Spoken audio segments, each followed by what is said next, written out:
Welcome to Burgo, out for the. What's going on YouTube?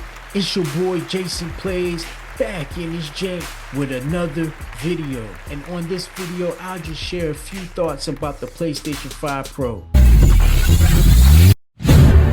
So the first thing we're gonna do is shout out to Moore's Law is Dead on YouTube for this beautiful graphic that's on the screen now. So if you take a look at the bottom, you'll see the Xbox Series S 1TB edition for $349. The PlayStation 5 Slim 1TB at $449. The Xbox Series X Robot White, this is the discless version, 1TB at $449. You also see the Xbox Series X Galaxy Black Edition 2TB at $599. Now you also see the PlayStation 5 Pro 2TB at $699. Now if you look over to the right of the image next to all these different SKUs, you see the teraflops. What the teraflops are just a calculation of the total computations per second that the console CPU can do. You see the Xbox Series S at 4 teraflops, the base PlayStation 5 at 10.3 teraflops, Xbox Series X at 12.3, and the PlayStation 5 Pro at 17 teraflops. At the $699 price tag, it's $100 more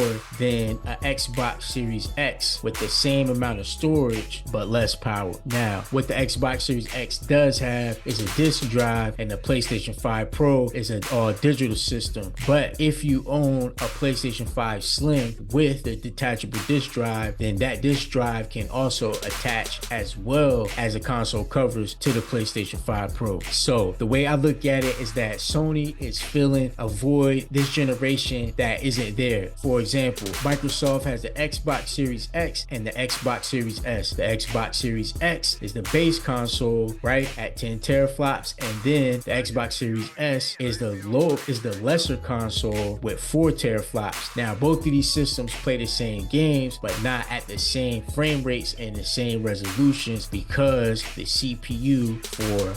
overall power of the Xbox Series S is less. This generation up to this point, Xbox does not have a Pro console like they did last generation. So PlayStation has their base console, and then instead of them making a cheaper and less powerful console, they decided to make a Pro console, which is obviously more expensive. We've been told by Phil Spencer that Microsoft has already released their Pro console, and their Pro console is the Xbox Series X. So whatever the next Xbox that releases will be their next generation system, and most likely that system will come before the PlayStation 6. And people are still shocked at the $700 price tag, but actually console prices have been going up. The PlayStation 5 console has just increased about a week or two ago in Japan of about $80 to $90. Not to mention, PlayStation also just announced, I believe it was last week, that the DualSense controller is now $5 more expensive. This generation is the only generation in recent times where consoles have not reduced in price. As the generation has been progressing, they've actually been increasing. Now, as far as a $70 game argument, games have been $70 for an extended period of time. There were $70 titles on the Super Nintendo. I can remember paying over $70 for Killer Instinct for Super Nintendo that came with the black cartridge and a music CD. I can also remember Nintendo 64, for example, Star Wars Shadows of the Empire. The game cost over $70. Cartridges were expensive. The storage used in the cartridges were expensive at that time. So $700 is pretty high for a console, but if we go back in the day, the Neo Geo used to cost over $700. I can clearly remember my father telling me if I want to play SNK games, I better go to the arcade, because he is not paying $700 for a video game console. There was also a Panasonic 3DO, and that system was in the $600 range. But I get it, $700 is a lot in today's economy. But the way that all prices in all sectors of humanity seem to be increasing, you could only expect prices to increase in the gaming sector as well, being that it's the most profitable form of entertainment in the world. It's more profitable than all other forms of entertainment combined, being music, movies, television, theater, etc.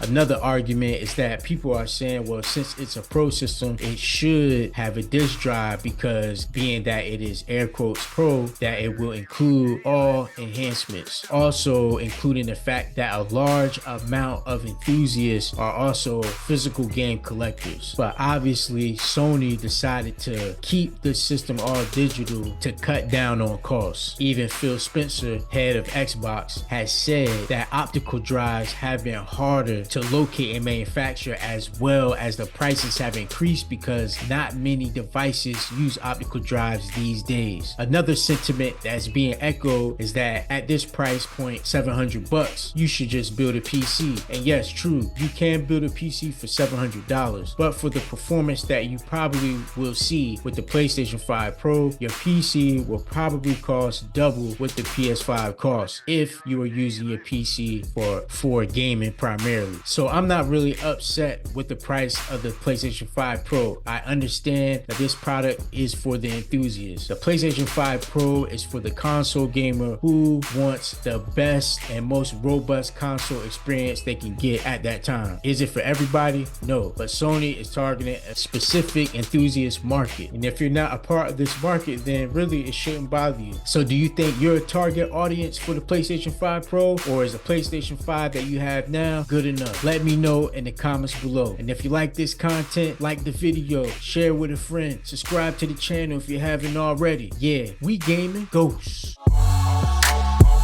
I'm walking the bull, go, out for the